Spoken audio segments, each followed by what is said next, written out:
Good morning, everybody, and thank you all for tuning in for my talk. In today's seminar, I'll be presenting my thesis project on the parallelization of Bayesian phylogenetics to greatly improve runtimes.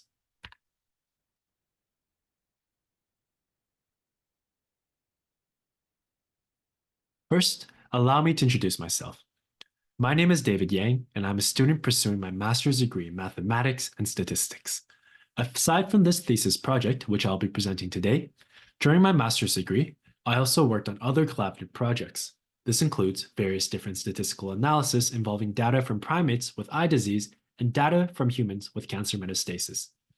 But without further ado, I'll introduce my main work during my master's thesis. In my thesis, I present a parallelization method for the MCMC algorithm in Bayesian phylogenetic analysis using BEAST2. This is an outline of the topics that I will be covering today. First, I will begin with some introduction.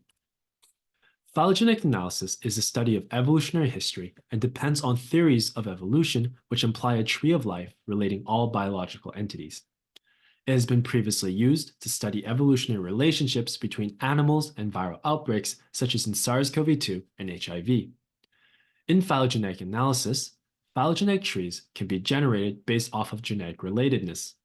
In the figure on the right, I've included an example of a phylogenetic tree containing nodes, branches, and taxa. In these trees, the length of branches are associated with time or differences in genetic sequences. Another interesting application of phylogenetic analysis is creating transmission networks for disease outbreaks such as on the left. In disease outbreaks, these networks help us better understand the spread of the infection and allows us to effectively formulate preventative measures to retard the spread of the disease. In light of the recent COVID-19 pandemic, phylogenetic analysis has been particularly useful for studying its disease-causing agent, SARS-CoV-2. On this slide, I included some results the scientific community obtained through phylogenetic analysis. First, we identified the zoonotic origin of the virus. Next, we discovered that early episodes of the founder effect contributed to the major strains of SARS-CoV-2 across the world. Lastly, we located superspreaders and asymptomatic individuals using phylogenetic analysis to contain the spread of the disease. Bayesian phylogenetics is currently one of the most commonly used methods for studying viral outbreaks and is based off of Bayes' theorem, which allows us to incorporate our current beliefs through prior models. It typically involves the estimation of posterior distribution through approximation algorithms such as MCMC. The Metropolis-Hastings algorithm is an example of an MCMC algorithm. It involves the use of a proposal distribution and acceptance ratio to generate an n-length Markov chain of parameter estimates. Bayesian phylogenetics are advantageous because it can involve many different prior models for sequence evolution and tree evolution. Below, I listed two commonly used prior models in the analysis of viral outbreaks. The birth-death skyline model is based on a birth-death process. In the model, infected individuals transmit the disease at a rate of lambda and become non-infectious at a rate of delta. These model assumptions are especially accurate for viral outbreaks. On the other hand, the generalized time reversible model is flexible, and the independence of substitution rates in the model provide realistic representation of substitution rates in SARS-CoV-2. In phylogenetic analysis, it is important to look at all of the possible parameters in the parameter space and search for the best combination of parameters. Phylogenetic inference involves the estimation of many different things, including mutation rates, clock rates, and phylogenetic trees. Predicting phylogenetic trees is a complex process governed by these equations. An analysis involving 20 different sequences can yield 8 times 10 to the power of 21 different phylogenetic trees. However, the goal is to find the maximum clade credibility tree. Hence, simple analysis involving a couple hundred of sequences can take days to weeks to complete. This is especially problematic for the COVID-19 pandemic, where there is unprecedented amounts of genomic data generated with ongoing sequencing of viruses and demand to continuously rebuild phylogenetic trees during the pandemic. Hence, this underscores the need for optimization methods. There are three main types of methods for building trees: maximum parsimony, maximum likelihood, and Bayesian. On this slide, these methods are outlined and select work that have been done in the field to optimize the speed of the process are shown. Overall, I found that there was a lack of significant breakthroughs for Bayesian-based phylogenetic analysis. Most existing parallelization methods for Bayesian analysis depend on the use of GPU to speed up the time to calculate one MCMC iteration. While this effectively accelerates each individual MCMC iteration, overall, it does not provide substantial improvements as phylogenetic analysis often require millions of MCMC iterations to effectively explore parameter spaces.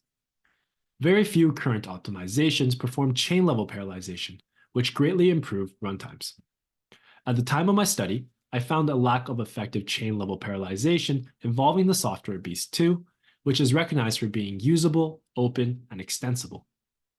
This, combined with the demand to expedite phylogenetic research to inform public health decisions, was the underlying motivation for this thesis. The main idea behind my parallelization method is to partition the original parameter space into smaller subspaces and then independently sample from each subspace. This generates independent MCMC chains that can be combined to provide an approximation of the entire parameter space. I implemented this approach directly into Beast2. Next, I will introduce the pipeline that I used to incorporate my novel approach. This is the pipeline that I used to perform Bayesian phylogenetic analysis for my datasets. Note that in the thesis, I performed phylogenetic analysis using both my parallel MCMC approach and the traditional sequential approach. There are a few things that I would like to highlight in the pipeline. First, I chose to run around 3 billion iterations because there are metrics that are commonly used to assess how well we look at the parameter space. I found that in the case of SARS-CoV-2 was 1,000 sequences, 3 billion iterations gave us coverage of the possible parameter space. Second, I found that the time complexity of Beast2 was linear with the number of iterations. This means by sampling 29 different independent but parallel MCMC chains, I effectively improved my runtimes by 29-fold, which in this case was equivalent to 82 days. These are the software that I used in my data pipeline and downstream analysis. In the study, I used 3 datasets. This included 2 HIV simulation datasets with perfect sequence sampling and 10% sequence sampling, and 1 SARS-CoV-2 dataset from the early pandemic. In the HIV dataset, a 10% sampling rate was used as it aligned with the studies reporting similar sequencing rates for COVID-19 in the UK, which hosts one of the best sequence sampling programs worldwide. To analyze my results, I performed 2 main components of analysis. First, I compared parameter estimates. Second, I compared maximum clade credibility trees. In both, the estimates obtained from parallel computations were compared with the results from the sequential computations and the ground truth specified in the simulation studies. The U-test and T-test was used to check for significance. Next, I'll present an overview of my results. First, I will discuss the results from the analysis with HIV simulation dataset with perfect sequence sampling. The box plots on this slide shows a comparison of the parameter estimates obtained in the analysis involving parallel and sequential MCMC approximations. I noticed differences in the rate AC estimates. Both the parallel and sequential inferred parameters differed significantly from the ground truth provided by the simulation. But then, for all other parameter estimates, there was no difference from the ground truth. Meanwhile, on this slide, this figure demonstrates the distribution of the independent MCMC chains for each subspace using violin plots. This slideshow shows the results for one sample of the dataset. Note that there are 10 samples total. You can see that estimates from sequential and the combined parallel runs fall within the distribution of the individual iterations. Although these estimates are far from the ground truth in this sample, if I take the average of all samples, they're not much different as I showed in the previous slide. It is worth mentioning the y-axis. Although the estimates look very far from the ground truth, they're actually deceptively close to each other. If I used a different scale starting from 0, you wouldn't be able to tell the difference.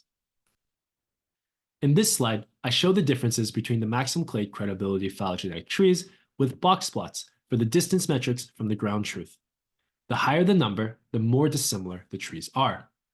Although I see that the simulated trees are different from the ground truth tree, the parallel ones are not any more different than sequential trees except for the RF-weighted metric, which will be explained later. Next, I'll discuss the results from the analysis with HIV simulation dataset with 10% sampling. Since the figures are mostly similar for the other datasets, I'll go through these slides a bit quicker. First, I noticed that there were only differences in rate AT estimates.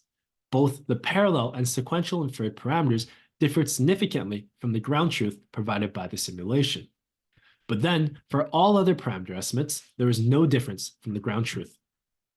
For the violin plots of the second dataset, I see similar results where the estimates for the parallel and sequential runs fall within the distribution of the individual MCMC iterations.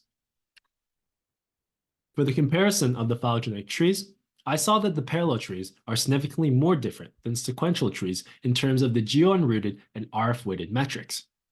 Note that the geo-unrooted and the RF metrics both take into account tree branch lengths, while the other metrics, such as RF, do not take into account the tree branch lengths. Together, this suggests differences in the scaling of the trees rather than the topology. Finally, I will discuss the results from the analysis involving SARS-CoV-2 dataset. For the SARS-CoV-2 dataset, I noticed no differences in the parameter estimates between the parallel and sequential computations. Note that in this analysis, I did not have a ground truth value to compare with. In this slide, I provide a slightly different figure. The distance metrics displayed in the figure is the distance between the trees predicted with the parallel approach versus the sequential approach. I found that there was no difference when 10% perfect sampling was used in the HIV dataset, except for the geo-unrooted metric. Meanwhile, in general, the differences between the parallel and sequential trees were greater for the SARS-CoV-2 dataset. Now, before summarizing all of my results, I would like to first address the central concern involving my parallelization method. That is, if instead of running one long MCMC chain, we perform multiple shorter chains, how do we know if the shorter chains will successfully converge to the stationary distribution?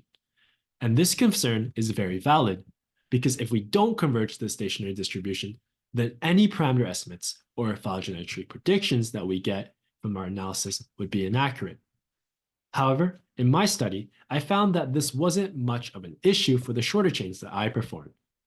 This is because, first, in the various studies, my parameter estimates were consistent with not only the estimates from the MCMC analysis ran with longer chains, but it also aligned and agreed with the known truth in the simulation studies.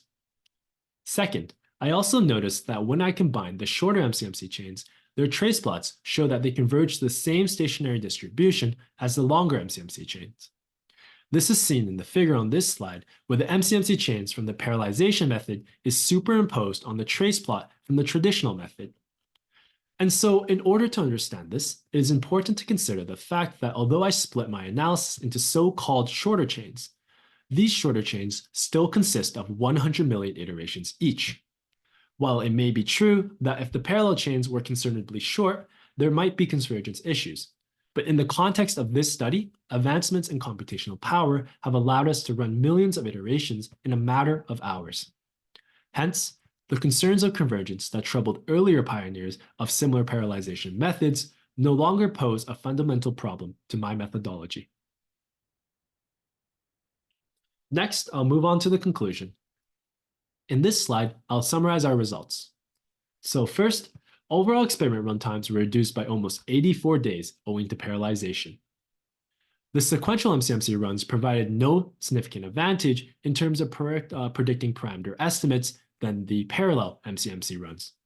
Even in the SARS-CoV-2 data, no significant differences in parameter estimates were observed. In terms of phylogenetic trees, distance metrics showed that phylogenetic trees obtained from the parallel and sequential MCMC were mostly similar, except for tree branch lengths. In general, My parallelization methodology was less consistent for the real-world SARS-CoV-2 data. Most of the differences lay in the scaling of the phylogenetic trees and not in the topology for the simulation dataset. But for the SARS-CoV-2 dataset, we also noticed differences in the topology. In the context of viral outbreaks, our parallelization method offers an acceptable trade-off of accuracy for computational speed. Streamlining the computational process involved in phylogenetic research is not only important for the scientific community, but also carries profound public health implications. Our method brings us one step closer to real-time decision-making for public health decisions. In the future, we should look at the integration of chain-level parallelization with other optimization methods to obtain even faster computations. We should also investigate convergence of the individual MCMC chains through other metrics. Here are my acknowledgements. And lastly, thank you for listening.